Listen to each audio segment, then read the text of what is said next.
Bayangin ya, lo lagi jalan di jalur Pantura. Mobil lo melaju di jalan raya panjang yang katanya urat nadi Jawa.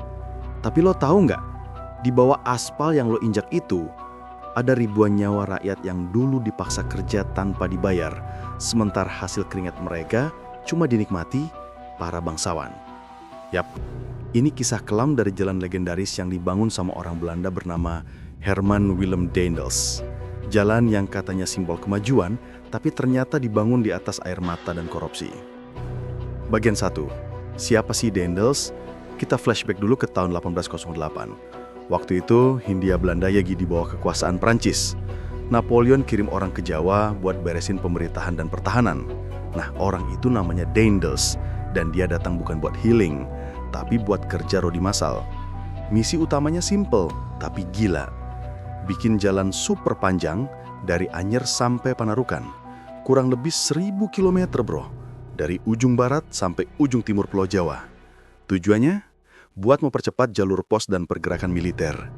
Jadi, ini bukan jalan buat rakyat, tapi buat kepentingan kolonial.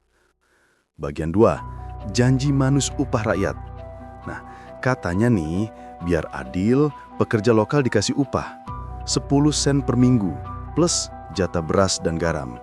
Kelihatannya manusiawi ya, tapi kenyataannya jauh dari kata adil. Upah itu dikasih lewat bupati-bupati lokal, dan disinilah tragedinya mulai. Banyak bupati yang nggak pernah nyampein upah itu ke para pekerja. Semua dikantongin sendiri.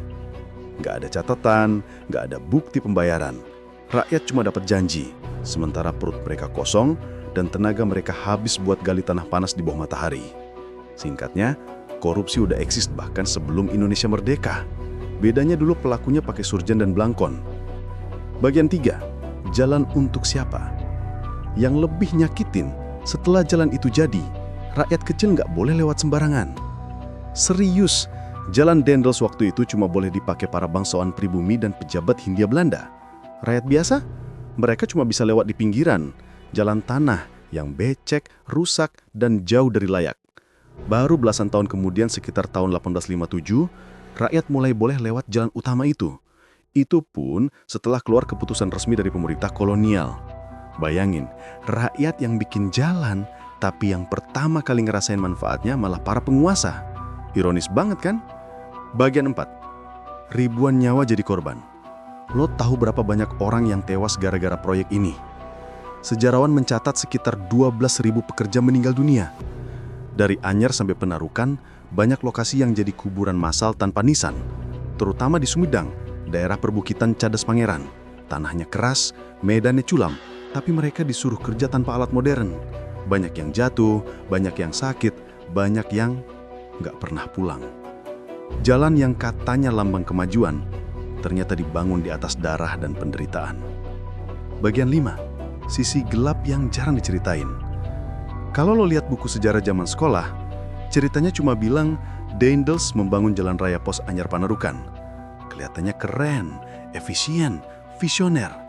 Padahal yang gak ditulis adalah rakyat kerja paksa, upah dikorupsi pejabat, ribuan orang mati tanpa penghargaan. Dan yang paling ironis, banyak bupati lokal yang ikut main di sistem itu. Mereka dapat keuntungan dari proyek kolonial, sementara rakyat mereka sendiri disuruh kerja sampai mati. Bagian 6. Kalau dipikir-pikir, kisah jalan Daendels ini tuh kayak cermin, bro. Cermin tentang kekuasaan, ketimpangan, dan korupsi yang gak kenal zaman. Dulu rakyat disuruh kerja buat jalan yang mereka nggak boleh pakai. Sekarang, kadang rakyat bayar pajak buat proyek yang ujung-ujungnya cuma dinikmati segelintir orang. Bedanya cuma baju dan zaman aja. Kita sering ngomong sejarah biar jadi pelajaran. Tapi kalau lihat faktanya, kayaknya sejarah masih sering keulang dengan versi baru. Bagian 7. Penutup reflektif. Jadi, setiap kali lo lewat jalan raya Pantura, coba bayangin. Dulu di bawah roda mobil lo, ada bekas tangan-tangan rakyat yang kerja siang malam. Ada keringat dan air mata orang yang mungkin gak pernah dapat upah. Dan ada kisah sedih tentang bangsa yang belum sepenuhnya merdeka. Bahkan dari bangsanya sendiri. Jalan itu bukan cuma batu dan aspal. Itu monumen penderitaan sekaligus pengingat kalau kekuasaan tanpa kejujuran cuma akan ninggalin luka di belakang. Itu dia, cerita kelam di balik megahnya Jalan Dendels.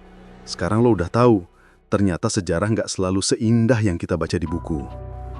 Kalau lo suka konten sejarah dengan gaya kayak gini, jangan lupa like, share, dan subscribe biar nggak ketinggalan cerita-cerita sejarah Indonesia yang mind-blowing banget ini. Sampai ketemu di cerita berikutnya. Gue Rili Cerita, pamit dulu. Ingat, jalan yang kita injak hari ini mungkin dibangun dari air mata masa lalu.